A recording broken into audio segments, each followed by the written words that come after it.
Hi,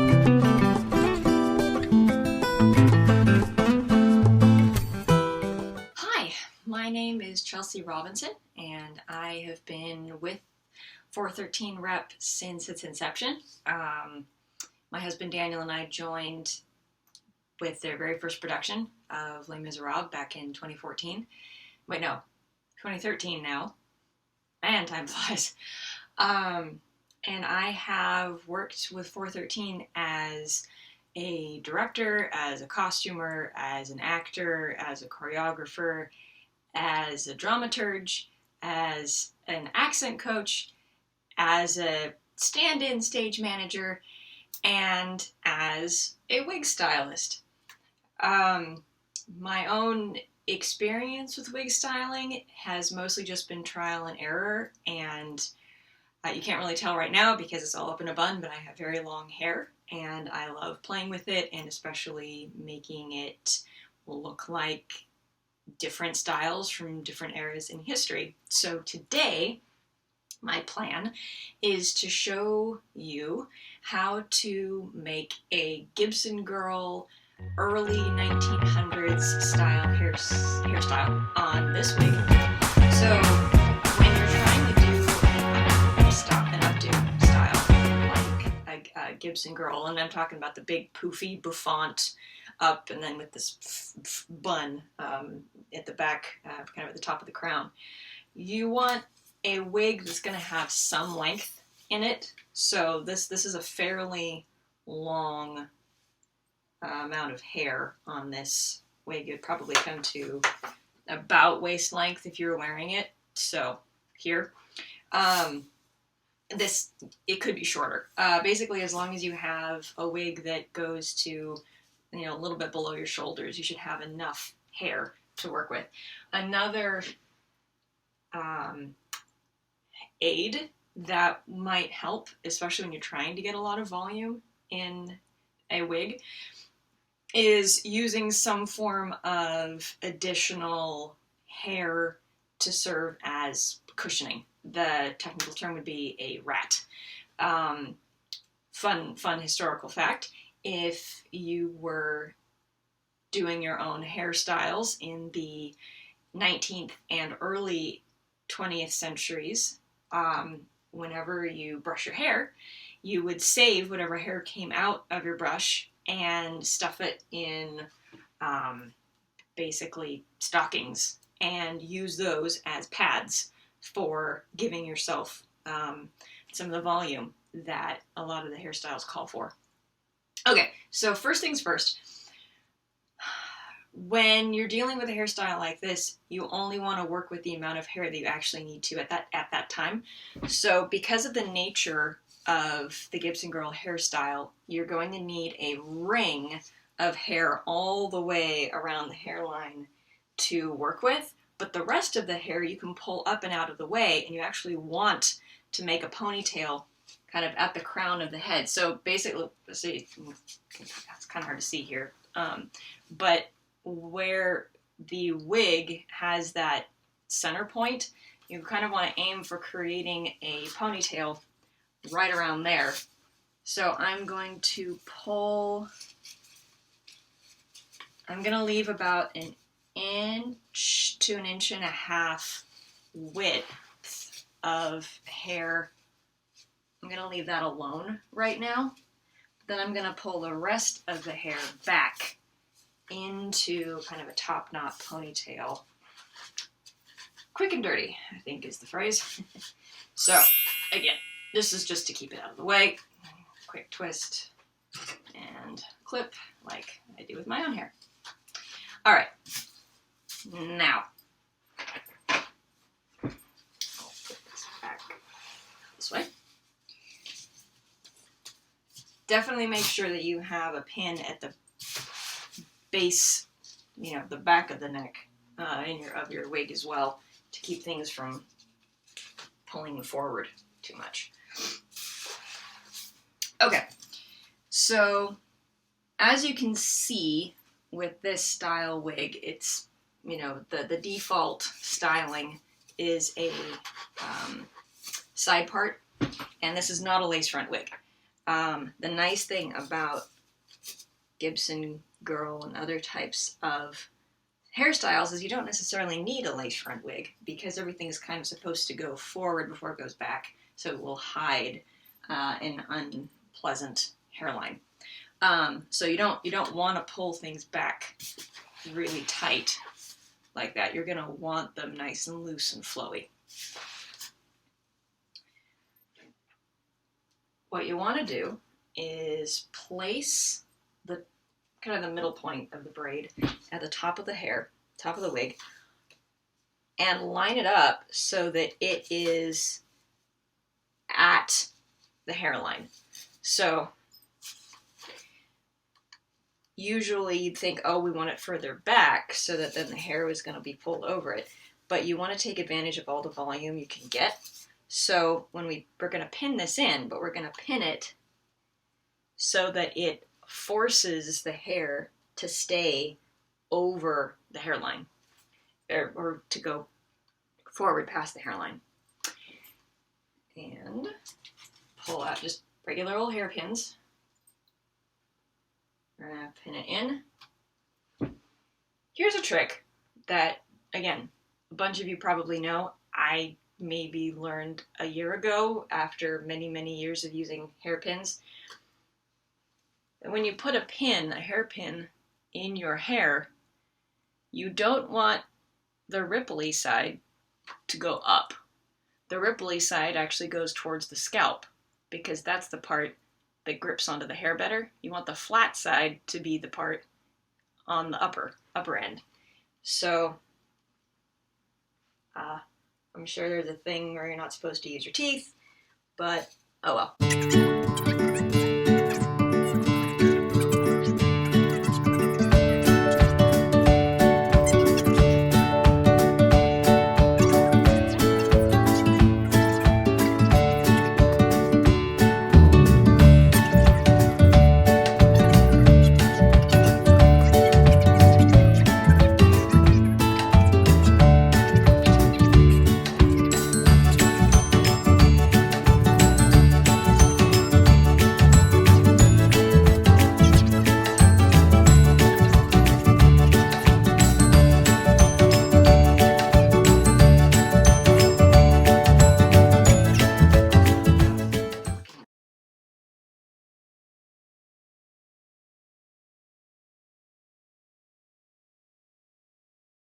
Base off again.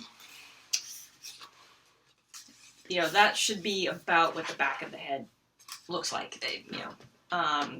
You're essentially doing like a braided crown around your head.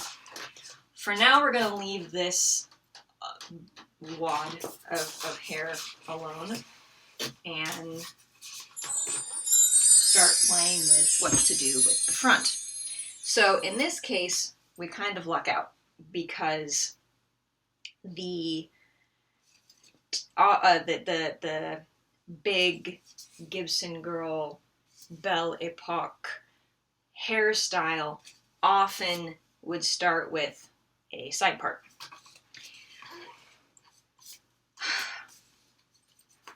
In fact, here is one of the examples that you are most likely to run across when you search for this.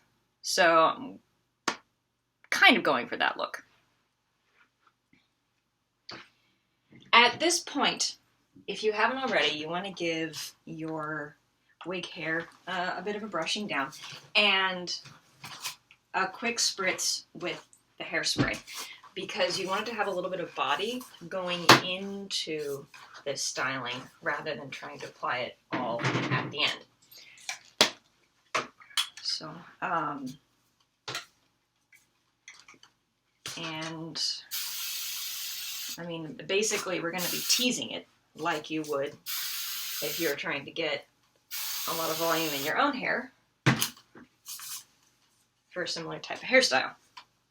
So grab a rat tail comb type thing and give it a bit of a comb out. And you want to do it so that you're combing on what will be the underside of the hair. You don't want to tease it or rat it on the front side that'll be facing outwards once you're done. Okay. Give it a good little... Yes, I make sound effects. Makes it go better. At least I tell myself that. And, okay. Now again, if you had a braid that was the exact same color as your hair, you wouldn't have to try to hide it as much, especially when you're dealing with a side part wig. You know, you are going to run into an issue of there being some exposed braid here, but we can work around that a couple different ways. So right now I'm going to ignore the fact that that's an issue and instead focus on trying to get a bit more of this pulled up and start getting a feel for how I want it to lay. Small handfuls, so you know, about 2 inches at a time is a good amount to start with. And I have found that if I do a little twist, just 1 or 2 times, it helps to give a bit more dimension to the front, and it's easier to pin in place. Don't exactly know why that is. I'm sure it has something to do with physics. It always does. So right now, don't worry about the loose hair that's dangling. Once you have kind of it puffed up and over the way you like it, then take 1 or 2 hairpins and pin it close to where the ponytail is. The ultimate goal is to get all of this wrapped up into a bun. So we want as much as possible to tuck in to the foundation of that. Okay, so I use 2 pins kind of crisscrossing that way to hold this piece together. And really it's just a case of rinse and repeat at this point. The nice thing about this type of hairstyle is that it's actually rather forgiving, because you know, you'd think you wanted to go straight back, right? And then that would leave this big gap here. So what you can actually do is pull it up, do the same type of twist once or twice, and then you can pin it pretty close to where the other one was, and it will not only, you know, cross over and hide that gap, but then you can spread the hair out a bit more. And whoops, my computer just tried to go to sleep. Let's see if I can. There we go. Forgot what I was saying. But you can spread the hair out and then later hairspray it to within an inch of its life, and it will cover a bit more, if that made any sense. It did to me, but who knows if that helps. Okay, so same thing. Pin it in near the base of that ponytail. I'm actually pinning it very close, almost on top of the location of the first batch. Okay. And again, you don't have to get it super solid right now, because that will be fixed as we go. Now, you can start at one point and go all the way around, but I like to get like the front half figured out on one side and then on the other. So I'm going to come back to this side and start working here. Now this is where things can get a little exciting. Like I said, we're going to have to deal with the side part issue and how this is going to be a bit exposed. So first, work on getting that same kind of twist happening.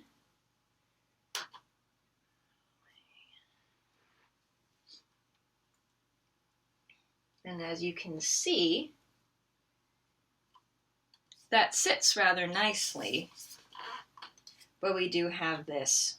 So what you're going to want to do is pull this apart more than it was. And give it another spray so it can kind of remember that.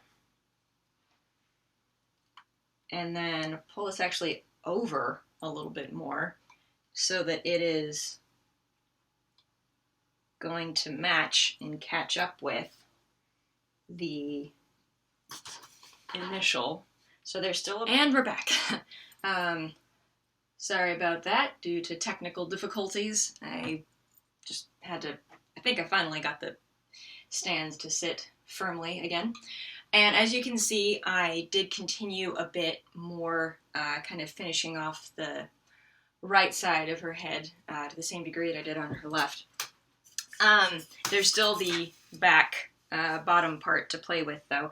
And I want to show you a few tricks that we can use to hide holes or in this case, try to cover up the glaring blonde under rat, if you will. So we still have this issue right here, which is the side part. And really, your best friend is the leftover hair from all the different pieces that you've been pinning up.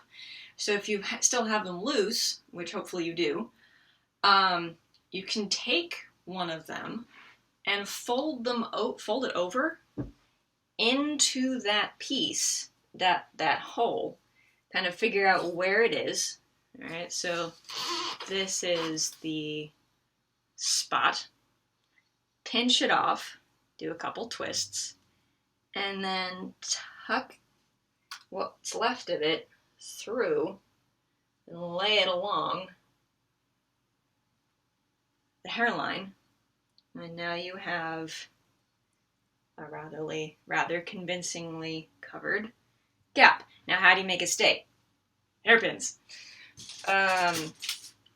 So you kind of want to, do as much as you can to disguise it, pinning it along through the puff, the blonde bumper underneath, and then you'll want to do another one on this side as well.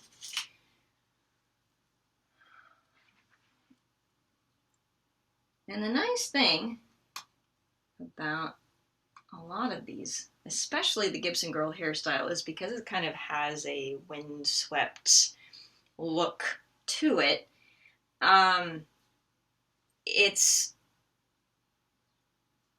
That helps you get away with things. So, if you say, oh no, a hairpin is showing in front, just pull and play with one of the other pieces of hair until it can hide that, and then pin it more securely back here where it's going to be hidden by the final upsweep and bun. Okay, so that leaves kind of the bottom third to be covered. And really, same thing. I did not really hairspray this before, so I will do that now. Just give it a nice little quick spritz. Make sure you're working in a well-ventilated room. Otherwise, who knows what might happen. And rat it up. Whoops. Oh dear. Just to get that extra little bit of volume. And then same thing. Now, you can probably just do it in two. However, here's another one of my little tricks. I like to cross when I do this, because I found that it's very difficult to get a satisfactory cover of the very bottom back piece if I just go straight up, because if that goes up and that goes up, we have a problem. So I will usually crisscross the two back swaths of fabric. I work with a lot of fabric. I costume more than I make wigs, but if you take the hair, kind of do that same twist, and get a couple pins ready. So you just want to get your main batch of hair secured. Up here, putting the pin in upside down. And then, obviously, you want to try not sticking it into the wig head, because that'll just defeat the purpose. So once you have it kind of like that, then you can take some of this, pull it out a little bit more, stretch it, and then pin it out so that it covers more of the area that you need to cover with this. But don't spend all your time trying to fix one side before you pull the other half up, because you will, you might be doing more work than you need to.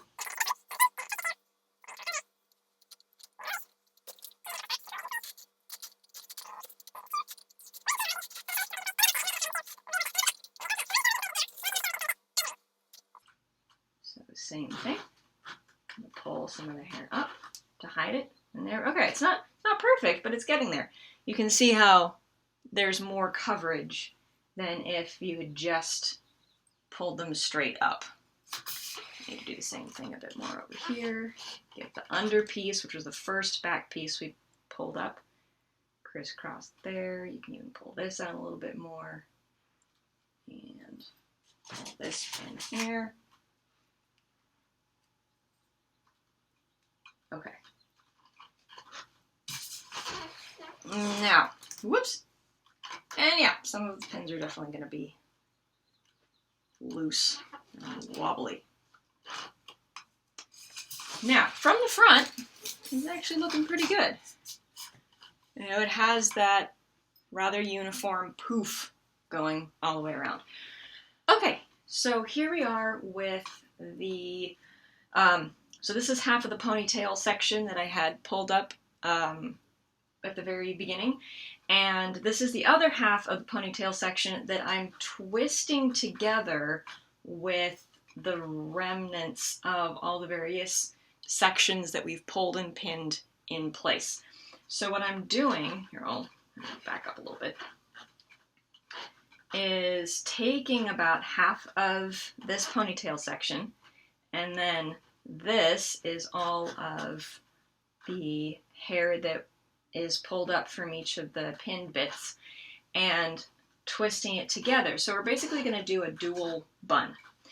Now this bun is, as you can see, it's not all that neat. It's very loose. It's kind of wonky looking, and that's okay. So I'm just twisting it a little bit, tucking it together, trying to lay it so it's looking somewhat even, as you can kind of see here.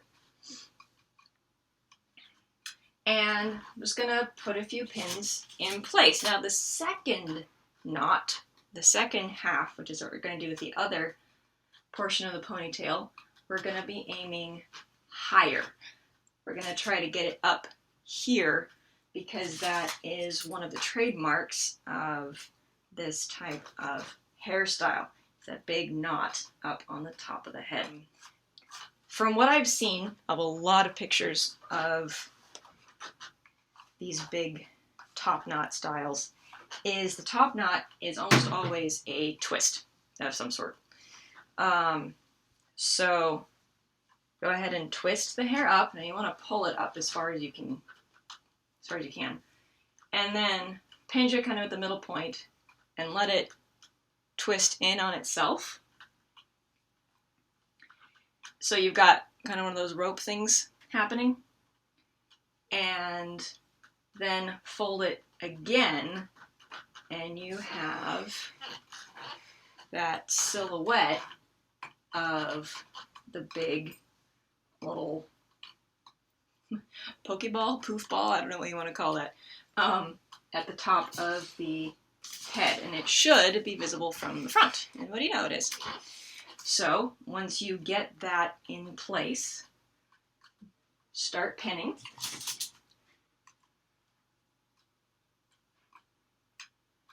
and then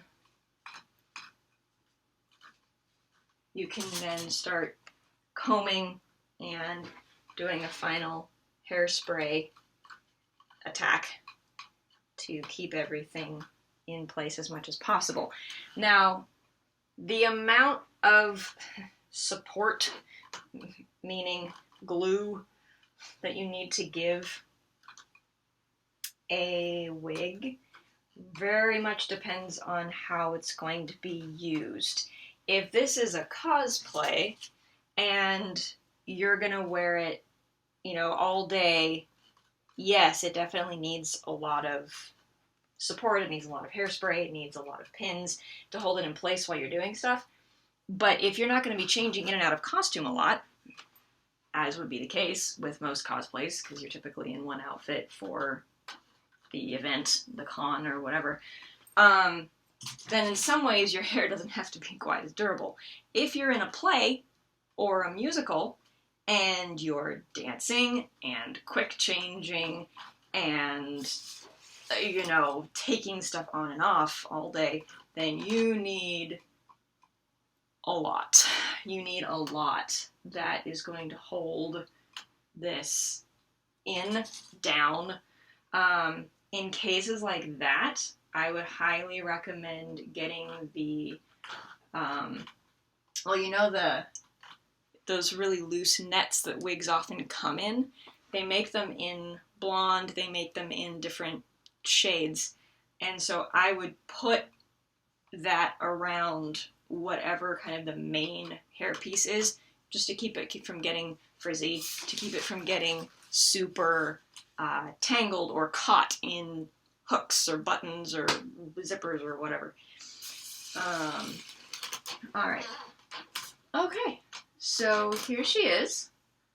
Now I will confess that I don't usually spend only about half an hour on styling a wig. I am a perfectionist, so I usually take a much longer time. So she's a little sloppy by my standards, but the nice thing about this hairstyle is that it's kind of supposed to look like that. So if you get to this point and you go, she's almost there, but there are things that need to be fixed, by all means fix them. You know, take the comb and smooth things out. Rearrange bits of where the hair is. Add extra pins if you want to even the poofs more. But, I mean, really the biggest thing I have to say is wig styling, like hairstyling, like art, like almost any type of this kind of a hobby, it's just about trial and error and practice. So have fun with it. And I just say the biggest takeaways or the tips that I have are regular hairspray, if it's heavy duty, will work, especially for wigs that you're not planning on restyling. You know, if you wanted to stay the same style, then hairspray works really well. Lots of bobby pins. Don't stick them straight into the wig head. And don't be afraid of messing with it.